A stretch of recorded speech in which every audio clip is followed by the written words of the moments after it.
फलसफा फिल्मों का।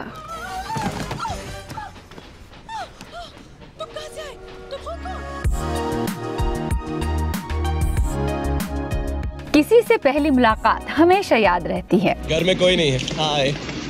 और इसकी अहमियत तब और बढ़ जाती है जब वो मुलाकात एक अजनबी से हो और हमें एक दूसरे का नाम भी नहीं पता, लेकिन दोनों का रास्ता एक हो। आप हंस रहे हैं? जी नहीं, मैं तो आपके सॉरी का इंतजार कर रहा हूँ। और कमाल तो तब हो जाता है कि जिस शख्स को पहली मुलाकात में अजनबी समझकर आपने अपने मन और जहन में तुरंत ऊट पटांग सी धारणा बना ली थी यकबयक उसे जज करके, लेकिन उसकी हकीकत मालूम पड़ने पर आपको ना सिर्फ उस अजनबी पर रश्क हुआ, बल्कि इस पहली मुलाकात को आप बेशकीमती मुलाकात और सुरीली मुलाकात में शामिल भी कर गए। आप अपना नाम बताएंगी, मैं अपना नाम बताऊंगा, हम एक दूसरे को जान जाएंगे, कहाँ रहते हैं, क्या करते हैं। ओह वाह। क्यों सोच में पड़ गए ना, या कि ये मान के चल रहे हैं कि फलसफा झाड़ रही है? हाँ जी बिल्कुल, फलसफा ही तो है, पर सुरीला सा, कहकहों से भरा, वो भी दो जादुई आवाजों के दरमियान जो पेश आया था।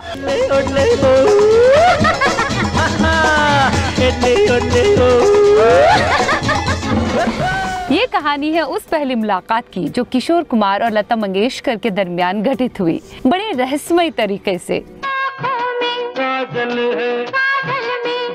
मुंबई की लोकल ट्रेन से शुरू होकर संगीतकार खेमचंद प्रकाश के ऑफिस तक पहुंचते पहुंचते मुस्कुराहट से कहकहों में बदल गई।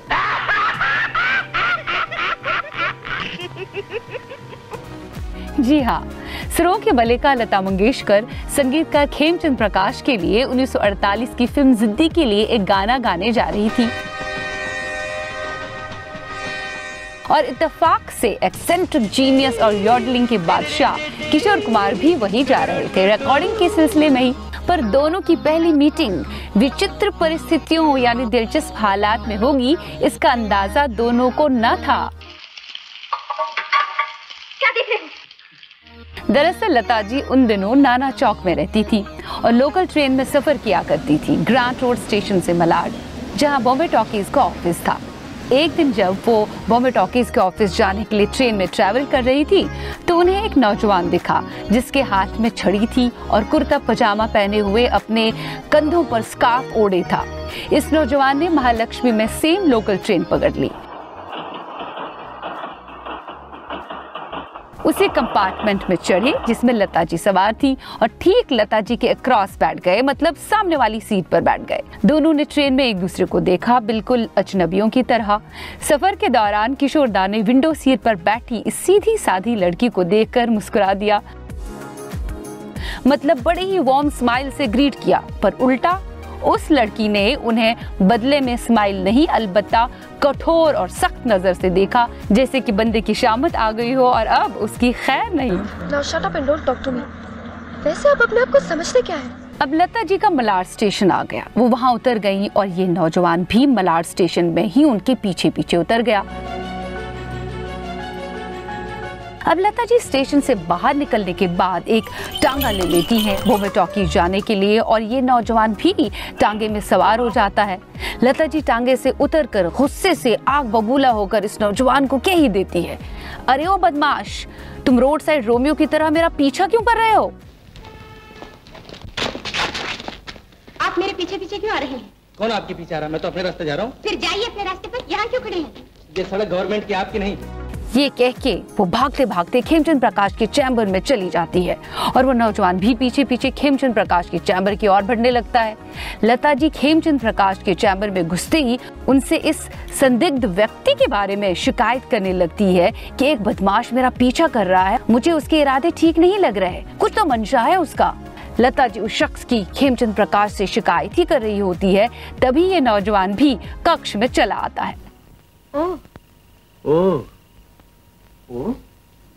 लता जी फौरन इस नौजवान की तरफ इशारा करते हुए खेमचंद प्रकाश से कहती है कि यही है वो बदमाश जो मेरा पीछा कर रहा है और इसके इरादे बिल्कुल ठीक नहीं लग रहे हैं। संगीतकार खेमचंद प्रकाश ये सुनते ही और उस नौजवान को देखते ही जोर जोर से हंसने लगते हैं और कह लगाकर लता जी से कहते हैं, अरे ये तो अशोक कुमार का भाई है और गाता भी है। और आप हैं हमारे नए विद्यार्थी मिस्टर हमारा स्वामी। आदमी तो कुछ सुरीले ही मालूम होते हैं, संगीत का शौक इन्हें भी यहाँ तक खींच ही लाया।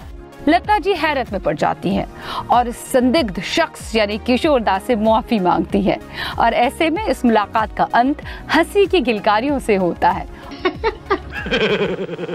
और उसी दिन लता जी और किशोर दा का पहला गाना यानी फर्स्ट एवर डुएट रिकॉर्ड होता है। ये कौन आया रे करके 16 सिंगार। तन मन में छाया है प्यार, हो कौन आया मोरे राजा, छूटा ना हो तेरा प्यार। बाकी इतिहास गवाह है कि लता मंगेशकर और किशोर कुमार ने कितने बेहतरीन गाने एक साथ दिए हैं। करीबन 327 डुएट्स और सभी के सभी गाने हिट।